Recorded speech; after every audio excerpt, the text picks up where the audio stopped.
السلام علیکم ورحمۃ اللہ وبرکاتہ۔ ہم نے ساقی نامہ کی نظم کنٹینیو کی ہوئی ہے اور پچھلے ویڈیو میں ہم نے یہاں تک پڑھا تھا، بجھی عشق کی آگ اندھیر ہے، مسلمان نہیں راکھ کا ڈھیر ہے۔ اب دیکھیں، اقبال ساقی کو مخاطب کر کے اب کچھ مانگ رہے ہیں۔ اب کے جو آگے کے مصرع ہے اس کے اندر یہ دعائیہ انداز ہے، یہ اللہ سے اب دعا کر رہے ہیں۔ پہلے ایک دل کو زندہ کرنے کا ایک نظارہ رکھا، پھر اس کے بعد مسلمان کا جو حال ہے وہ بیان کیا، اب یہ اللہ سے کچھ مانگ رہے ہیں۔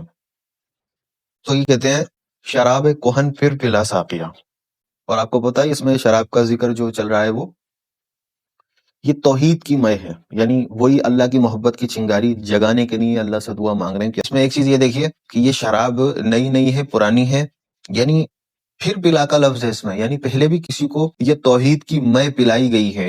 اس چشم فلک نے وہ نظارہ بھی پہلے دیکھا ہے کہ جب کچھ دیوانے اللہ کی محبت کی جب چنگاری ان کے دل میں لگ گئی تھی تو پھر وہ یعنی اللہ کے دین کے خاطر اپنا انہوں نے سب کچھ کھپا دیا تھا۔ اور یہاں اشارہ جو ہے نا، میں سمجھتا ہوں یہ ہمارے اسلاف کی طرف، صحابہ کرام کی طرف، کہ جو انہوں نے توحید کو جیسا انہوں نے سمجھا تھا اور پھر وہ توحید کی جب ان کے چنگاری دل میں لگی تھی تو آپ پھر ہم پڑھ سکتے ہیں ہمارے صحابہ کی حکایت جو ہے ان کی۔ تو اب یہ کہہ رہے ہیں شراب کہن پھر پلا ساقیہ، وہی جام گردش میں لا ساقیہ، یعنی اقبال چاہتے ہیں کہ اب یہ جام صرف چند لوگوں تک محدود نہ رہے یہ، بلکہ ساری امت میں پھیل جائے، ہر انسان کے دل میں توحید کی ایک چنگاری لگ جائے، اللہ کے محبت کی ایک چنگاری لگ جائے۔ مجھے آگے کہتے ہیں مجھے عشق کے پر لگا کر اڑا، میری خاک جگنو بنا کر کے اڑا، یعنی مجھے عشق کے پر، وہ عشق وہی اللہ سے حقیقی، یہاں یہ عشق حقیقی کا ذکر ہے، وہی اللہ سے عشق، اللہ کی محبت۔ میری خاک جگنو بنا کر اڑا، میں مٹ بھی جاؤں تو میری خاک مطلب جگنو بنا، یہ خاکی اصل میں یہ شریر اپنا، یہ پیکر خاکی ہے نا، تو میری خاک جگنو بنا کے اڑا، اندھیرے میں روشنی کرنے والا بنوں، میں ان گمراہی کے اندھیروں میں روشنی پھیلانے والا بنوں۔ خرد کو غلامی سے آزاد کر، خرد کہتے ہیں ہمارا عقل، یعنی جیسے میں نے بتایا تھا نا کہ ہم سوچ سے بھی غلامی کے شکار ہو چکے تھے، یعنی ہم ایک ہوتی ہے غلامی سوچ سے، جب انسان غلام ہو جائے تو اقبال کہہ رہے ہیں کہ خرد کو یعنی ہماری اس سوچ کو غلامی سے آزاد کر، جوانوں کو پیروں کا استاد کر، یعنی اب جو نئی نسل ہے اس کو اس دین کے کام میں آگے بڑھا، اس کے اندر ایک محبت کی ایسی چنگاری جلا تاکہ وہ پوری قوم کو لے کے چلنے والا بنے۔ دیکھو جب کسی قوم کی نئی نوجوان نسل کسی بھی ٹریک پہ چلی جاتی ہے نا، وہ قوم اسی ٹریک پہ ہو جاتی ہے پوری۔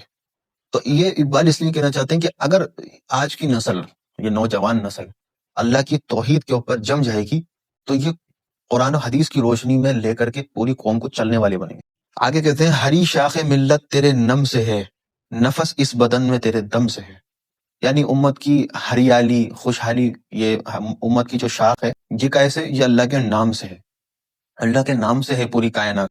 نفس اس بدن میں تیرے دم سے ہے، نفس یہ سانس آنا جانا ہمارا، تو یہ جو سانس ہے یہ اللہ کے دم سے ہے۔ تڑپنے پھڑکنے کی توفیق دے، دل مرتضیٰ سوز صدیق دے، جگر سے وہی تیر پھر پار کر، تمنا کو سینوں میں بیدار کر۔ دیکھیں یہاں اب اقبال اپنی بے چینی کا اظہار کر رہے ہیں کہ اس دل کو تیری محبت کی یاد سے تڑپا دے اللہ، اس کے اندر تیری محبت کی کیفیت جگا دے، ایسی محبت اس کے اندر جگا دے کہ پھر ساری محبت مغلوب ہو جائے اور صرف اللہ کی محبت ہی اس دل کے اوپر غالب ہو جائے۔ دل مرتضیٰ سوز صدیق، یعنی حضرت علی جیسا دل، علم والا دل، روحانی دل، اور سوز صدیق یعنی حضرت ابو بکر صدیق رضی اللہ تعالیٰ کی جو ایک کڑھن تھی، جو فکر تھی، ایسی فکر ہے اللہ ہمیں بھی عطا فرما، یہ مانگ رہے ہوں۔ جگر سے وہی تیر پھر پار کر، تمنا کو سینوں میں بیدار کر، یہ تیری محبت کا تیر پھر جگر سے ایک بار پار کر دے۔ دیکھیں یہ عشق کا وہ مقام ہوتا ہے جہاں یعنی لٹ جانا بچ جانے سے زیادہ امپورٹنٹ ہو جاتا ہے، اللہ کے نام پہ سب کچھ قربان کر دینا یہ بچا لینے سے زیادہ امپورٹنٹ ہو جاتا ہے۔ آپ دیکھیں نا حضرت ابو بکر صدیق، وہ ایک جنگ کے موقع پر سارا کا سارا مال لا کر کے اللہ کے نبی کی خدمت میں رکھ دیا کہ میری کل پونجی یہی ہے. وہ کیا تھا؟ عشق حقیقی اللہ کا، کہ جو بھی سب کچھ لٹا دیا جائے. اور یہ جب ہوتا ہے جب اللہ کی محبت کا یہ تیر جگر سے پار ہو جائے، اور جگر سے پار کر تمنا کو سینوں میں بیدار کر. ہمیں تمنا ہو اللہ سے محبت کی، ایک انسیت ہو، لگاؤ ہو، تمنا کو سینوں میں بیدار کر. تیرے آسمانوں کی تاروں کی خیر، زمینوں کے شب زندہ داروں کی خیر. آسمانوں کے تاروں کی خیر مطلب یہ جس طرح آسمان میں اندھیری رات میں تارے ٹمٹماتے ہیں، اسی طرح وہ لوگ جو راتوں کو اٹھ کے اللہ کے سامنے ہاتھ پھیلاتے ہیں، رات اللہ سے آہوزاری کرتے ہیں، ان کی دنیا میں پریزنس ایسی ہی ہے جیسے آسمان میں تاروں کی پریزنس. اور اس میں ایک چیز اور یہ بھی ہے کہ وہ لوگ جو گمراہی کے اندھیروں میں روشنی کا کام کرتے ہیں، یعنی لوگوں کو اچھا راستہ دکھاتے ہیں، جوانوں کو سوزے جگر بخش دے، جو دل کی ایک تڑپ بخش دے جوانوں کو، یعنی ایک جوان جاگ جائے تیری محبت سے. میرا عشق میری نظر بخش دے. اقبال کی جو نظر دیکھ رہی ہے، کائنات کے راز سے پردہ اٹھانا جو چاہتے ہیں وہ تو کہہ رہے ہیں میرا عشق میری نظر بخش دے، میری ناؤ گرداب سے پار کر. یعنی میری یہ ناؤ جو ہے یعنی بھنور میں اٹکی ہوئی ہے، اس کو تو پار کر. یہ میری قوم جو ہے یہ گمراہیوں کے دلدل میں ڈوبی ہوئے، اس میں سے نکال. یہ ثابت ہے تو اس کو سیار کر. یعنی یہ رکی ہوئی ہے، یہ ایک جگہ جمی ہوئی ہے، یہ ہماری قوم، ہم جمود کا شکار ہو گئے ہیں، ہم تھم گئے ہیں، ہم ایکٹیو نہیں رہے ہیں. تو اقبال کہہ رہے ہیں کہ اس کو ایکٹیو کر دے، یعنی یہ حرکت میں آ جائے اور یہ حق کی دعوت کو لے کر کے کھڑے ہونے والے بن جائیں. بتا مجھ کو اسرار مرگ و حیات کہ تیری نگاہوں میں ہے کائنات. یہ اللہ سے کہہ رہے ہیں اقبال کہ اللہ مجھے یہ زندگی موت کا راز بتا، کیونکہ تیری تو نگاہوں میں ساری کائنات ہے، تو نے ساری کائنات بنائی ہے، مجھے بتا یہ زندگی موت کا راز کیا ہے. اور وہ زندگی کا چیپٹر ابھی ایک اور آگے آئے گا، اس میں پورا ایک زندگی کا چیپٹر کیا ہے کہ زندگی کیا ہے. میرے دیدہ تر کی بے خوابیاں، میرے دل کی پوشیدہ بے تابیاں. اب یہ اقبال فریاد کر رہے ہیں، بہت زبردست یہ تڑپ ہے، کیفیت ہے. میرے دیدہ تر کی، میری بھیگی ہوئی آنکھوں کی بے تابیاں، میرے دل کی پوشیدہ بے تابیاں، میرے نالائے نیم شب کا نیاز، میری خلوت و انجمن کا گداز. جسے ایک آدمی تنہائی میں رات کو تہجد میں اللہ کے سامنے گڑ گڑا رہا ہو، اس کیفیت میں، اس ایک الگ ہی وجد میں اس اقبال ہیں. وہ یہ کہہ رہے ہیں کہ میری اللہ سے کہہ رہے ہیں تو میری بیتابیاں سمجھ لے، میری نیند اڑ گئی ہے، میرا راتوں کی نیند، دن کا چین حرام ہو گیا ہے اس امت کو گمراہی کے راستے پہ جھانکتے ہوئے دیکھ کر کے. امنگیں میری، آرزویں میری، امیدیں میری، جستجویں میری، میری فطرت آئینہ روزگار، غزالان افکار کا مرغزار. کہہ رہے ہیں کہ میری فطرت جو ہے آئینہ روزگار، یعنی روز مرہ کی جو میرے آس پاس کے ہونے والے معاملات ہیں ان کا ایک عکس میری فطرت کے اوپر پڑتا ہے. میں اس چیز کو مطلب روز مرہ کی چیزوں کو میں فیل کرتا ہوں، اور میں اس حالات کو دیکھتا ہوں، میں نوٹس کرتا ہوں میرے آس پاس کے حالات کو. غزالان افکار کا مرغزار، یعنی ایک خیالات کا جنگل ہے میرے دماغ میں، اور اس میں مطلب ایک خیالوں کے ہرن اس کے اندر دوڑتے رہتے ہیں. میرا دل میری رزم گاہ حیات، میرا دل ایک جنگ کا میدان بنا ہوا ہے، اندر سے بیتاب ہوں میں.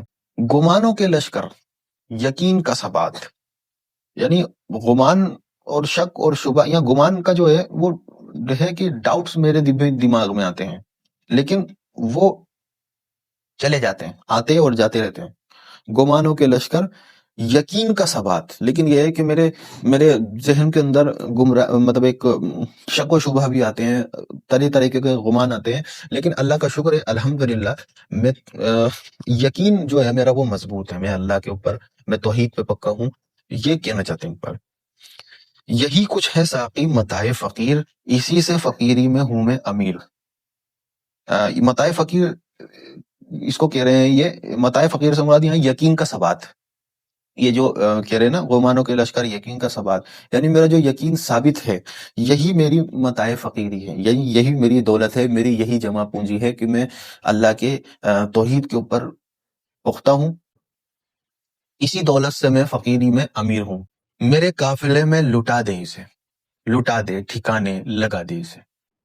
قافلے سے مراد پوری قوم کے لیے کہہ رہے ہیں کہ میں جو چیز یہ مجھے جو دولت حاصل ہوئی ہے، یقین کا ثبات جو مجھے حاصل ہوا ہے، اس کو اب تو میرے اللہ، اس کو تو اب پوری قوم کو لٹا دے، یعنی لٹا دے مطلب اتنا یقین ان کے دل میں دے دے تیرا کہ تجھ سے ہونے کا یقین اتنا دل کے اندر اتر جائے، تیری محبت اتنی زیادہ دل میں اتر جائے کہ باقی ساری دنیا کی محبت مغلوب ہو جائے اور صرف ایک اللہ کی محبت غالب ہو جائے۔ اور جو جس درد کو میں فیل کر رہا ہوں، وہ اس درد کو ساری امت فیل کرنے والی بن جائے۔ سچ بتاؤں تو میرے دل کے اندر بھی ایک تڑپ ہے، اس تڑپ کی وجہ سے میں آج یہ نظم آپ لوگوں کے سامنے ایکسپلین کر رہا ہوں، کوشش کر رہا ہوں مطلب اس کو۔ دیکھو ایک ہماری یہ جو دنیا ہے نا، جو ایک فزیکل ورلڈ ہے، ویزیبل ورلڈ ہے، جو ہمیں دنیا نظر آ رہی ہے، یہ ساری مادے کی دنیا ہے۔ یعنی دیکھو میں ایک چیز بتاؤں آپ کو، ایک تو ہے ہمارا جسم، ایک ہے ہماری روح۔ تو ہماری جسم کی ساری ضروریات اس زمین سے جڑی، لیکن ہمارے اندر ایک روح ہے جو ہمارے اس جسم کو چلا رہی ہے۔ تو ہمارا جو یہ جسم ہے، اس کی ایک دنیا ہے پوری، یہ جو آس پاس میں ہمیں نظر آ رہی ہے، یہ ہے ویزیبل ورلڈ، دکھائی دینے والی دنیا۔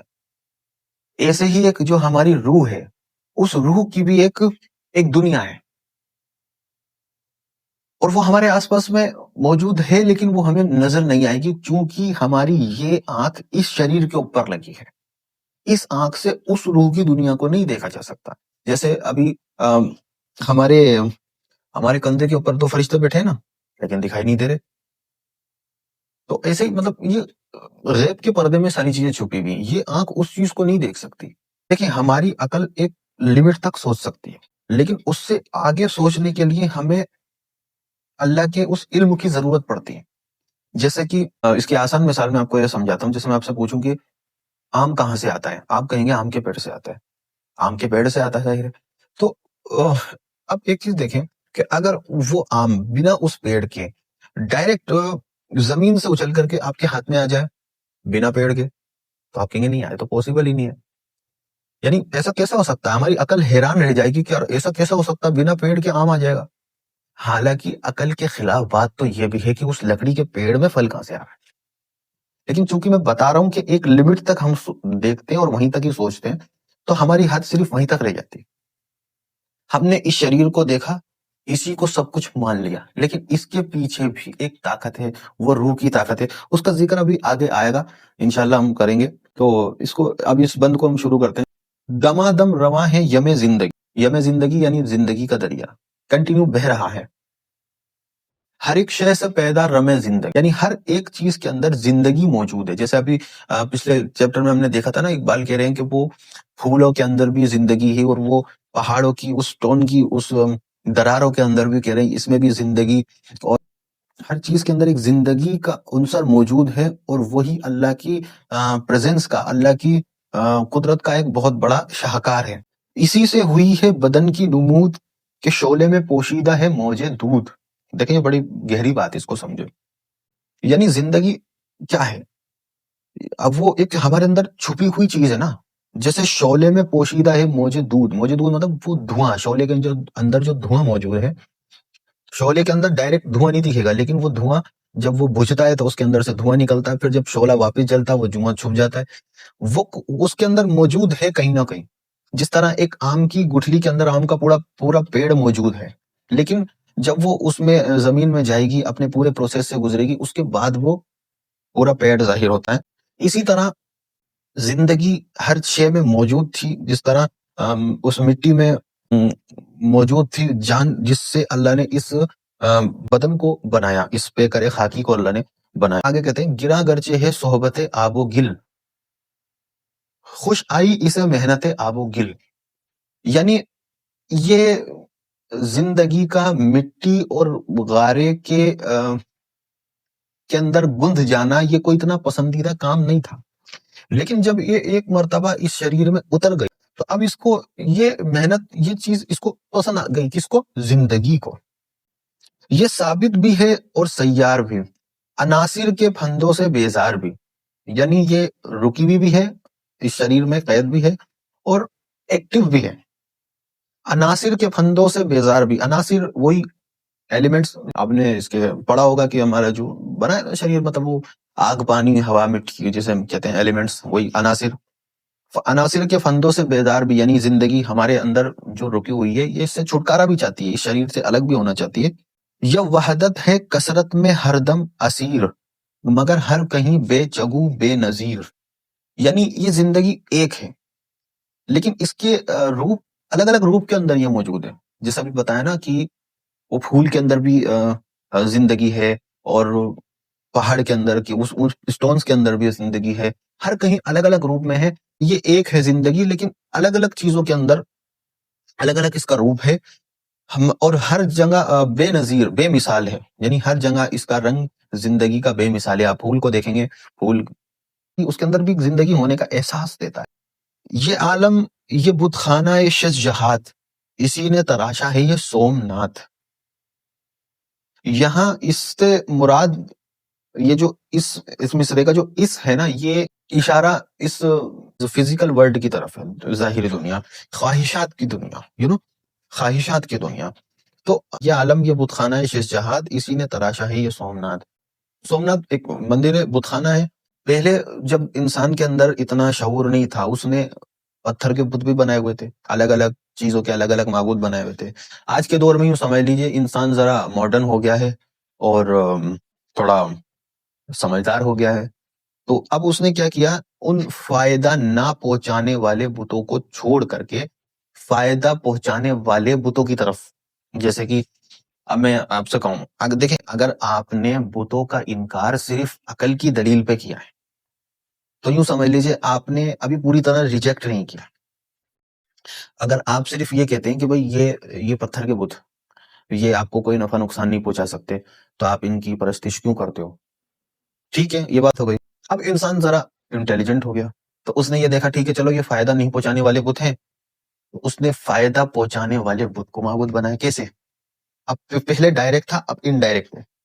ٹیکنالوجی، بھائی وہ بت فائدہ نہیں پہنچا سکتا، ٹیکنالوجی تو فائدہ پہنچا سکتی۔ تو ان چیزوں کی، اس نئی ٹیکنالوجی کی، اس کو بت بنایا ہوا ہے ہم نے، ہم اپنی خواہشات کے غلام بنے ہوئے ہیں۔ تو اسی نے تراشا ہے یہ، یعنی جو آج کی جو دنیا ہے نا، جس میں ہم نے خواہشات کا یہ بت خانہ بنایا ہوا ہے، اس کی طرف اشارہ کر رہے ہیں۔ پسند اس کو تکرار کی خو نہیں، کہ تو میں نہیں اور میں تو نہیں۔ دیکھیں، ہر چیز کے اندر زندگی موجود ہے، یعنی زندگی کا احساس ہے۔ مطلب اس کا جب ہم ظاہری روپ دیکھتے ہیں تو وہ دو چیزیں کبھی ایک جیسی نہیں ملیں گی۔ جیسے مان لیجیے آپ دو پھول لے لیجیے، دو گلاب کے پھول ہوں یا دو گوبھی کے پھول ہوں، یا یعنی وہ اپنی ایک الگ پہچان لیے ہوئے، یعنی دو انسان کے اگر بچے دو پیدا ہو رہے ہیں تو وہ دونوں بھی الگ الگ شکل کے ہوتے ہیں، ایسا نہیں کہ وہ دونوں ایک دوسرے کی فوٹو کاپی ہوتے ہیں۔ تو یہ منو تو سے ہے انجمن آفری، یعنی تم الگ میں الگ، ظاہری اعتبار سے، شریری اعتبار سے، یعنی اس چیز جو ہم جس چیز کو آنکھ سے دیکھ سکتے ہیں، اس چیز کے اندر ہمیں نظر آنے والی چیز سب ڈیفرنٹ ہے۔ منو تو سے ہے انجمن آفرین، مگر عین محفل میں خلوت نہیں، یعنی ظاہری میں جب ہم اس کے ظاہر کو دیکھتے ہیں کسی بھی چیز کے، اس میں ڈیفرنٹ لک ہے، لیکن جب اس کی ہم اصل سے جڑتے ہیں، اس زندگی پہ جا کر کے جڑتے ہیں، یہ اصل میں وہی ہے جو ہم نے پہلے پڑھا ہے نا، کہ وہ کیا تھا، پچھلے میں پڑھا تھا ہم نے، یہ وحدت ہے کثرت میں ہر دم اسیر، جو پڑھا تھا نا، یہ وہی ہے، یعنی ایک ہے۔ دیکھو میں اس کو تھوڑا اور آسان کر کے سمجھاؤں، یوں مان لیجیے آپ نے سوئچ آن کیا اور اوپر پنکھا آن ہو گیا، اس سوئچ سے پنکھے کا جو کنیکشن ہے بیچ میں، یعنی ظاہر میں وہ پنکھا چلتے ہوئے دکھ رہا ہے، لیکن ہمیں پتا اس کو پیچھے چلانے والی طاقت ہے کرنٹ۔ وہ جو کرنٹ ہمیں نظر نہیں آ رہا لیکن چل رہا ہے اس کرنٹ سے۔ کرنٹ کو جب بذات خود ہم اس کے اوپر جب ہم بات کریں گے، کرنٹ ایک ہی ہے، لیکن جب یہ الگ الگ روپ میں بڑھتا ہے تو الگ الگ ہو جاتا ہے۔ جیسے کسی بیٹری میں اس کا الگ روپ ہے، لائٹ میں اس کا الگ روپ ہے، بجلی میں اس کا الگ روپ ہے، لیکن بجلی ہے ایک ہی چیز، سمجھے؟ جس کے روپ الگ الگ میں بڑھ گئے. تو زندگی ہمارے اندر موجود ہے. میں انسان ہوں, میرے اندر بھی زندگی ہے. ایک پھول کے اندر بھی زندگی ہے, ایک جانور کے اندر بھی زندگی ہے. جب ہم کہیں گے زندگی تو وہ صرف ایک چیز ہے, لیکن جب وہ کسی ظاہری چیز میں, یعنی سافٹ ویئر جو ہے وہ ایک ہی ہے, لیکن جب وہ کسی ہارڈ ویئر میں انٹر ہوتا ہے تو اس کے لک ڈیفرینٹ ہے. پھر آئی تھنک میں سمجھا پا رہا ہوں شاید اپنی بات. چمک اس کی بجلی میں تارے میں ہے, یہ چاندی میں سونے میں پارے میں ہے. چمک جو وہ بجلی والی بات میں نے کہی نا, یہ آگے اس میں آ گئی. بجلی میں کیا ہوتا ہے, شائن کرتا ہے نا وہ. چاندی بھی آپ دیکھیں گے اس کو شائن کرتی ہے, اس کو کبھی گھما کے اس طرح آپ دیکھیں گے چاندی. پارا کیا ہوتا ہے, پارا بھی ایکٹیو رہتا ہے, حرکت میں رہتا ہے ہمیشہ, اور وہ بھی شائن کرتا ہے. تو اس چیز کو اقبال کہہ رہی ہے اس کی زندگی ہے. اسی کے بیاباں, اسی کے ببول, اسی کے ہیں کانٹے, اسی کے ہیں پھول. ہر چیز میں مطلب ایک زندگی موجود ہے. کہیں اس کی طاقت سے کوہسار چور, کہیں اس کے فندے میں جبریل و حور. یہ بڑا اہم مصرع ہے. یعنی یوں سمجھ لیجیے, کوہسار کہتے ہیں پہاڑ کا دامن, پہاڑ. اس کے میرے ریئیکشن سے سمجھیے کہ کہیں اس کی طاقت سے کوہسار چور, کہیں اس کے پھندے میں جبریل و حور. سمجھ میں آ رہی ہے ایکسپریشن سے؟ یعنی اب حور کیا ہے, وہ اس کی زندگی کنٹینیو ہے نا. یعنی زندگی کا روپ, کہ کہیں تو زندگی ختم ہو رہی ہے, پہاڑ کو بھی توڑ رہی ہے, کہیں زندگی انفینٹی ہے. حور سے اس کو مثال دی, وہ ہمیشہ زندہ ہے نا حور, تو وہ اس سے مثال دی کہ کہیں زندگی ختم ہو رہی ہے تو کہیں زندگی انفینٹی ہے. آگے کہتے ہیں کہیں جرہ شاہین سیماب رنگ, لہو سے چکوروں کے آلودہ چنگ. کبوتر کہیں آشیانے سے دور, پھڑکتا ہوا جال میں ناصبور. ٹھیک ہے, ایک روپ زندگی کا یہ, شاہین کے بچے کو, ایک باز کو وہ نڈرتا سکھاتی ہے زندگی, اس کو ایک شکار کرنا, اڑنا سکھاتی ہے. اس کے چکوروں کے جو پنجے ہیں وہ خون آلودہ ہو جاتے ہیں جب اپنے شکار پہ وہ جھپٹتے ہیں. کبوتر کہیں آشیانے سے دور, یہ تھوڑا سا کہیں زندگی مروبیت کی طرف ہے. یعنی کبوتر کہیں اپنے آشیانے سے دور ہے, اور یعنی وہ ایک کہیں زندگی کا روپ اس کا کمزوری میں اور مروبیت میں بھی ہے. ٹھیک ہے, یعنی کنٹینیوٹی میں رہتی ہے, کہیں رکی ہوئی نہیں ہے زندگی. دریا بہہ رہا ہے زندگی کا. فریب نظر ہے سکون و ثبات, تڑپتا ہے ہر ذرہ کائنات. یعنی آپ کو ایسا لگتا ہے کہ سب کچھ دنیا سائلنٹ چل رہی ہے, سکون سے چل رہی ہے, تو یہ آنکھوں کا دھوکا ہے. تڑپتا ہے ہر ذرہ کائنات, اس ہر ذرے ذرے کے اندر ایک تڑپ ہے. ٹھہرتا نہیں کاروان وجود, کہ ہر لہجہ ہے تازہ شان وجود. سمجھتا ہے تو راز ہے زندگی, فقط ذوق پرواز ہے زندگی. تو سمجھتا ہے زندگی راز ہے, فقط ذوق پرواز ہے. کنٹینیو اڑنے کا نام ہے زندگی. کنٹینیو وہی والی بات اس میں تو بار آ رہی ہے کہ کنٹینیو وقت کا دریا بہہ رہا ہے, بہہ رہا ہے. بہت اس نے دیکھے ہیں پست و بلند, بہت زندگی نے اتار چڑھاؤ دیکھے ہیں. سفر اس کو منزل سے بڑھ کر پسند. سفر زندگی کے لیے برگ و ساز, سفر ہے حقیقت حضر ہے مجاز. دیکھیں یہ بڑی امپورٹنٹ جملہ ہے, اس کو سمجھیں ذرا غور سے. یہ سفر سے مراد کیا ہے, یعنی زندگی کا دریا کنٹینیو بہہ رہا ہے, وہ زندگی کنٹینیو سفر میں ہے.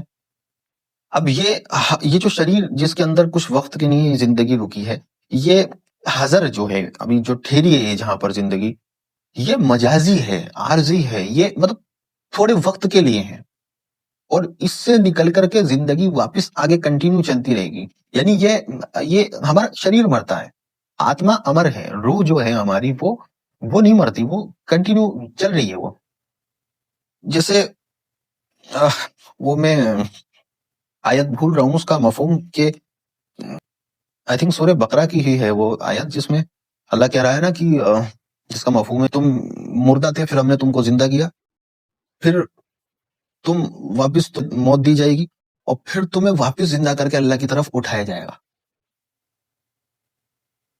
تو یہ کنٹینیو چل رہی ہے. یعنی ہم پہلے عالم ارواح میں تھے, پھر اللہ نے وہاں سے یہ ہمیں اس جسم کے اندر اس روح کو ڈالا, اور پھر اب یہاں سے اس کی جو مدت ہے کچھ وقتی, اس کو پوری کر کے یہ روح کنٹینیو واپس چلی جائے گی.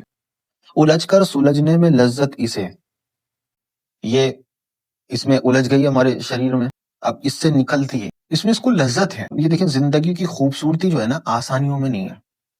مشکل حالاتوں سے لڑنا، اس مشکل حالاتوں سے جوجھ کر کے اس کو سولو کرنا، اس کے اندر زندگی کو مزہ آتا ہے. تڑپنے فڑکنے میں راحت اسے ہوا جب اسے سامنا موت کا، کٹھن تھا بڑا تھامنا موت کا.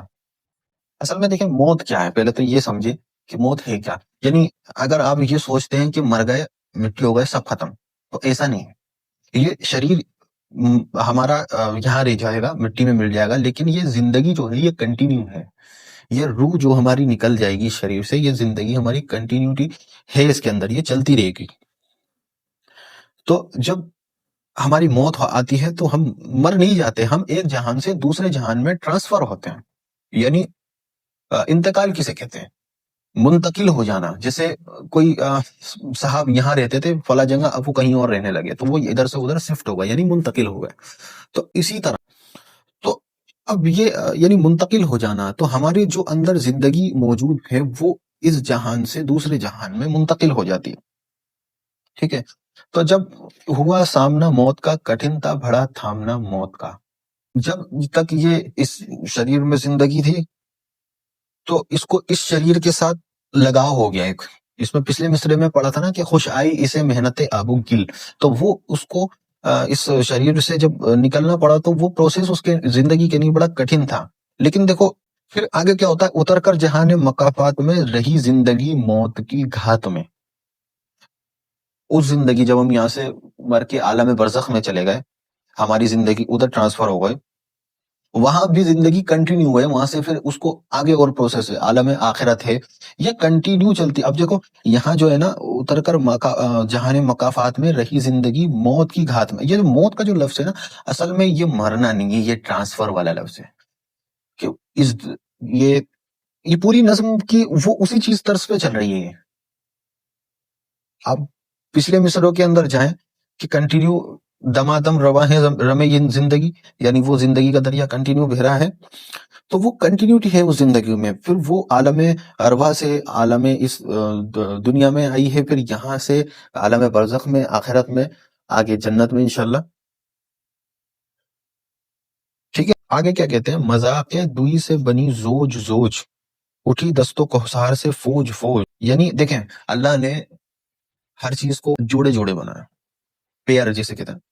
ہر چیز کا جیسے رات و دن کا جوڑا ہے، سردی گرمی کا، صبح شام کا، مطلب یہ جوڑا نر مادہ کا جوڑا.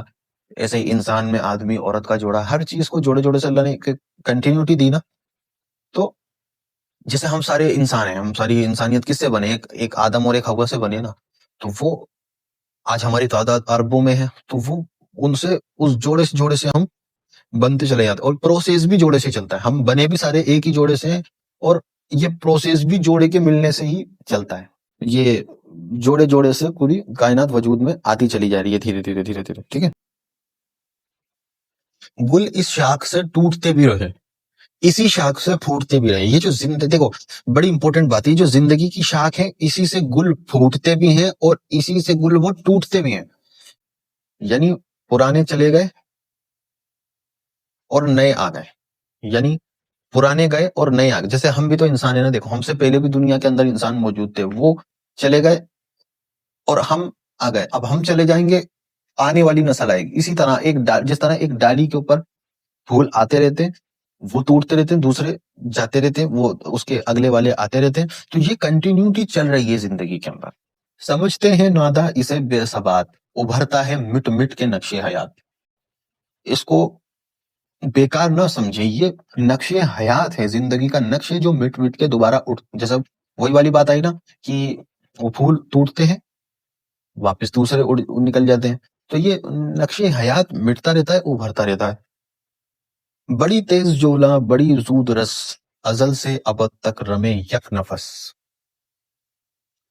یہ دریا ایک سانس میں ازل سے ابد تک، یعنی اس کی کوئی اسٹارٹنگ کہیں سے نہیں، ازل سے لے کر کے ابد یعنی انفینیٹی. یہ زندگی چلے جا رہی ہے. ٹھیک ہے. زمانہ کے زنجیر ایام ہے، دموں کے الٹ پھیر کا نام ہے. یہ سانس آنا جانا، اسی کے ساتھ ہماری زندگی گلتی جا رہی ہے. یہ پچھلا ایک سانس جو ہم نے لیا اب یہ دوبارہ یہ وقت نہیں آنا ہماری زندگی میں، تو یہ چلے جا رہی ہے کنٹینیو۔ اب اس کا جو ایک خاص مرکزی موضوع جو ہے نا اس کا خودی، جو علامہ اقبال کی کا جو ایک مرکزی فکر جو ہے خودی کو جو بیدار کرنا چاہتے ہیں وہ قوم کے اندر، تو اب یہ اگلی جو ویڈیو ہے اس کا ہم خودی کا بند اس کے اندر لیں گے اگلی ویڈیو میں انشاءاللہ۔ یہ بڑی اگلی ویڈیو اور بڑی امپورٹنٹ ہے، اس کو آپ ضرور دیکھیں انشاءاللہ۔